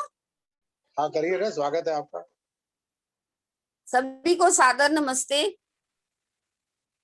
मैं उस दिन मेरा गजल वाले कार्यक्रम में रह गया था, आज ऋषि के लिए एक गजल रख रही हूँ। सुनाइए सुनाइए, स्वागत है। हेलो दिल की बात पढ़ दो। ऋषिवर तेरा जवाब नहीं, देखा तुझ सा नहीं ज़माने में, ऐ ऋषिवर तेरा जवाब नहीं। यूं तो आने को आदि सृष्टि से ऋषि को यहाँ पे आने ना, मगर एक भी कोई तुझ सा ढूंढने से भी नहीं पाए। दयानंद तुझ सा तो ही था, नहीं तुझ सा किसी ठिकाने में, ऐ ऋषिवर तेरा जवाब नहीं। थी अनेकों विकट समस्याएं, तू अकेला ही उनसे जूझा था, एक ईश्वर के सिवा कोई भी तेरा रक्षक न कोई दूजा था। तूने वेदों की जलाकर ज्योति रोशनी की हर आशियाने में, ऐ ऋषिवर तेरा जवाब नहीं। जालिमों जुल्म से सदा की जंग, निसायों का तू सहायक था, बस तू ही था वो सर्वगुण संपन्न, सारी धरती का नायक था। गुरु प्रेमी सा सुधारक न हुआ, समय नए में हो या पुराने में, ऐ ऋषिवर तेरा जवाब नहीं। देखा तुझ सा नहीं ज़माने में, ऐ ऋषिवर तेरा जवाब नहीं। धन्यवाद। बहुत बहुत धन्यवाद, बहुत सुंदर। बहुत सुंदर था। अब मैं आमंत्रित करता हूँ प्रतिभा कटारिया जी, उसके बाद वाले नाम लिख दे। और प्रतिभा सप्रा जी भी तैयार रहेगी, पहले प्रतिभा कटारिया जी फिर प्रतिभा सप्रा जी। डॉक्टर अनिल आर्य तथा सभी आर्यजनों को मेरी सादर नमस्ते। मेरी कविता का शीर्षक है योग। योग मजहब नहीं, योग हर इंसान के लिए है। योग हिंदू, सिख, ईसाई, मुसलमान के लिए है। योग से हमारे जीवन में नई क्रांति आती है। योग से समाधि, समाधि से शांति आती है। जीवन जीने की कला सिखाता योग है। जीवन को सफल बना मिटाता रोग है। मिले बल और बुद्धि बढ़े इस योग से। हर तरह की शुद्धि होती इस योग से। योग तो मन को समझने का विज्ञान है। महर्षि पतंजलि का ये मोक्ष विधान है। समाधि का मार्ग ही धारणा व ध्यान है। भारतीय संस्कृति का यज्ञ योग प्राण है। ऋषियों की यह खोज अनमोल निधि है योग। चित्त की वृत्तियों को समझने की विधि है योग। यम नियम को पाले और आसन प्राणायाम करे। प्रत्याहार धारणा ध्यान समाधि का काम करे। योग हृदय के पवित्र मंदिर की यात्रा है। स्वयं को जीतना योग अंदर की यात्रा है। योग सत्यम शिवम व सुंदर की यात्रा है। संसार को जीतना सिकंदर की यात्रा है। योगी किसी की आत्मा दुखाता नहीं। योगी धर्म के नाम पर उकसाता नहीं।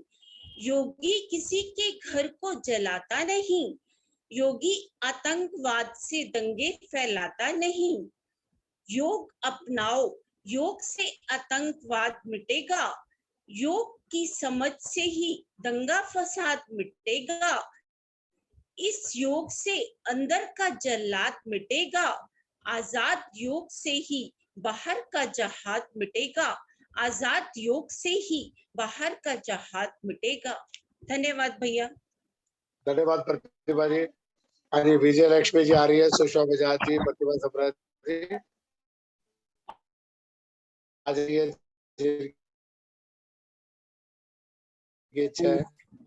सभी को खुला बच्चा प्रतिभा जी बोले पहले। हाँ जी, सभी को सबको नमस्ते। जैसा कि हम सब जानते हैं कि ऋषि दयानंद जी ने नारी जाति के उत्थान के लिए अनेकों अनेक कार्य किए। उनके नारी जाति पर किए गए उपकारों को हम कभी भुला नहीं सकते, लेकिन उनके द्वारा बताए गए वेद मार्ग पर चलने का प्रयास तो अवश्य कर ही सकते हैं।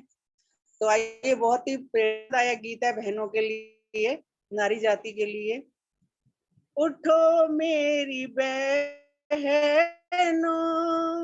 उठो मेरी बहनों, जगाया ऋषि ने तुम्हें सत्य मार्ग दिखाया ऋषि ने। उठो मेरी बहनों, जगाया ऋषि ने तुम्हें सत्य मार्ग दिखाया ऋषि ने। उठो आंखें खोलो, दशा को सुधारो। उठो आंखें खोलो, दशा को सुधारो। तुम्हें देवी फिर से बताया ऋषि ने। तुम्हें देवी फिर से बताया ऋषि ने। गवाओ न झगड़ों में पढ़ कर के आयु। गवाओ न झगड़ों में पढ़ कर के आयु। पढ़ो वेद विद्या बताया ऋषि ने। पढ़ो वेद विद्या बताया ऋषि ने। करो नित्य संध्या हवन तुम घरों में। करो नित्य संध्या हवन तुम घरों में। के मुक्ति का मार्ग बताया ऋषि ने। मुक्ति का मार्ग बताया ऋषि ने। न पूजा करो कब्रों पत्थरों की हरगिज। न पूजा करो कब्रों पत्थरों की हरगिज। करो ईश पूजा सिखाया ऋषि ने। करो ईश पूजा सिखाया ऋषि ने। जो हो वीर माता बने वीर बच्चे। जो हो वीर माता बने वीर बच्चे। बनो ब्रह्मचारी बताया ऋषि ने। बनो ब्रह्मचारी बताया ऋषि ने। करो देश सेवा बनो झांसी दुर्गा। ये झंडा है तुमको थमाया ऋषि ने।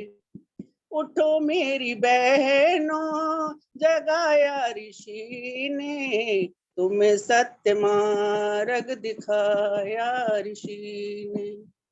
बहुत बहुत धन्यवाद। बहुत धन्यवाद भाभी प्रतिभा जी। अब आएगी सुषमा बजाज जी फरीदाबाद से, सुभद्री सुखदेव आर्य जी। सभी को सादर नमस्ते। नमस्ते जी।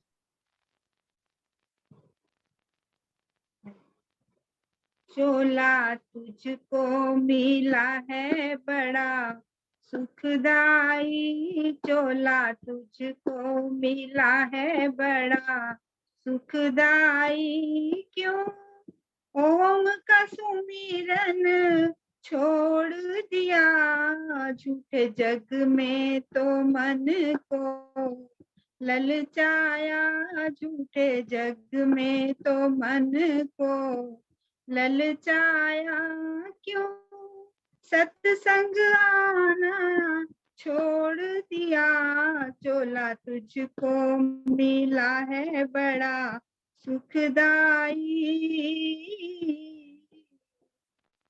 खूब धन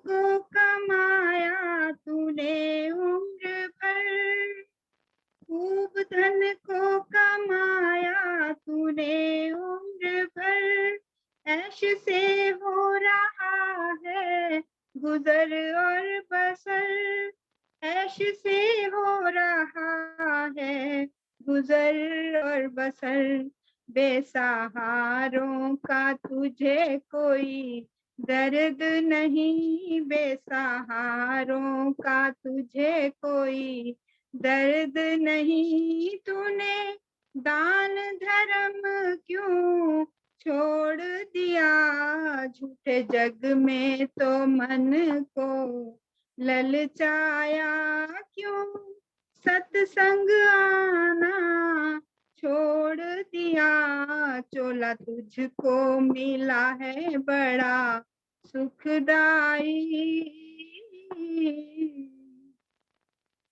क्रोध माया अहम में तू भर माया, क्रोध माया अहम में तू भर माया, नेकी छोड़ी बदी को है अपनाया, नेकी छोड़ी बदी को है अपनाया, सदा चलता रहा झूठ की तू डगर, सदा चलता रहा झूठ की तू डगर, तूने सत्य का दामन छोड़ दिया, तूने सत्य का दामन छोड़ दिया, प्रभु सारे जगत का है रखवाला, प्रभु सारे जगत का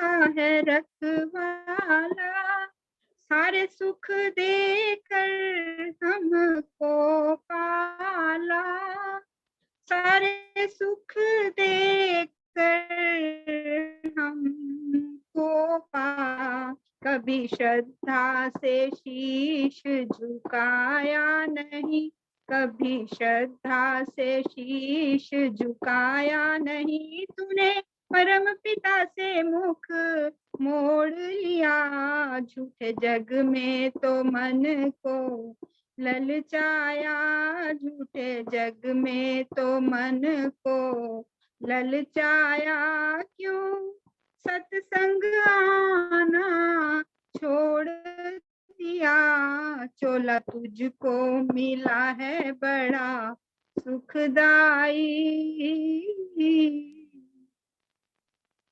धन्यवाद जी, बहुत बहुत बहुत बहुत धन्यवाद सुषमा बजाज जी। कोई और ये भजन की इच्छा है तो आ जाए, फिर शांति पाठ की ओर बढ़ते हैं। दो लाइनें। आज इंदु जी आई ना, इंदु जी स्वागत है।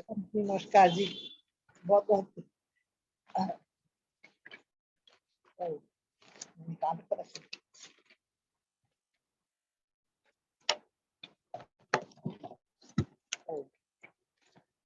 क्यों दूर है तू भक्ति से, प्रभु भक्ति की शक्ति से, क्यों दूर है तू भक्ति से प्रभु, शक्ति से मगरूर है क्यों मस्ती से, कुछ पूछ ले इस हस्ती से।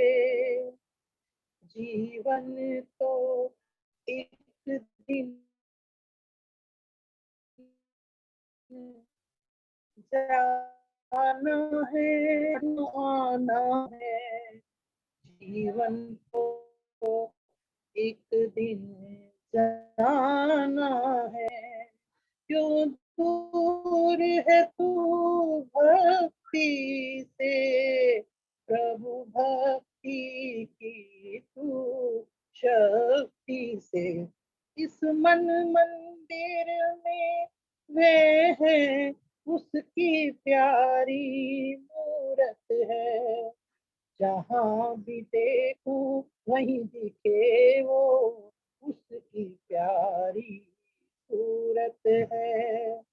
तू कर्महीन क्यों हुआ, क्यों व्यर्थ की बातों में खोया, तू कर्महीन क्यों हुआ, क्यों व्यर्थ की बातों में खोया।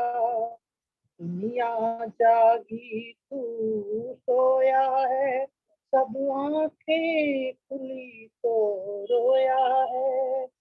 जीवन तो एक दिन जाना है, लौट के फिर नहीं आना है।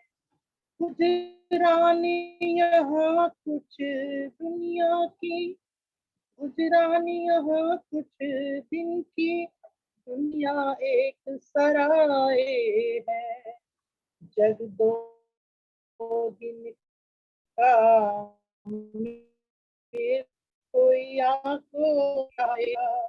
सुन वेदों में बहती है एक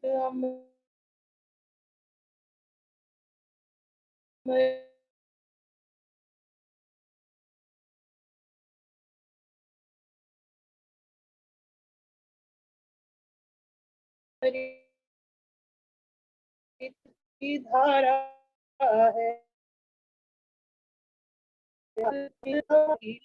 सबूर है तू भक्ति से प्रभु, भक्ति की शक्ति से मगरूर है क्यों मस्ती से, कुछ पूछ ले इस हस्ती से। जीवन तो एक दिन जाना है, लौट फिर नहीं आना। धन्यवाद, बहुत बहुत धन्यवाद आपका। से अब आज का मैंने कहा किसी की इच्छा है तो अति भजन, फिर परवीन जी शांति पाठ करेंगे। हमारी इच्छा रहती है कि जो त्यार बूढ़ बुरा गया है वो निराश ना हो। आइए चलते चलते कोई एक भजन सुनाने जाता है। नहीं, आप बहुत समय देते हैं, बहुत अच्छा, बहुत बढ़िया प्रोग्राम होता है और बहुत समय भी देते हैं, आप सबको मौका भी देते हैं बोलने का। धन्यवाद आपके पिताजी को नमन। हाँ जी, धन्यवाद आपका बहुत। 1252 रानी बाग, दिल्ली 34, चावला परिवार। हाँ जी, आइए प्रवीण जी कुछ पंक्तियां गुनगुनाओ, शांति पाठ कराओ।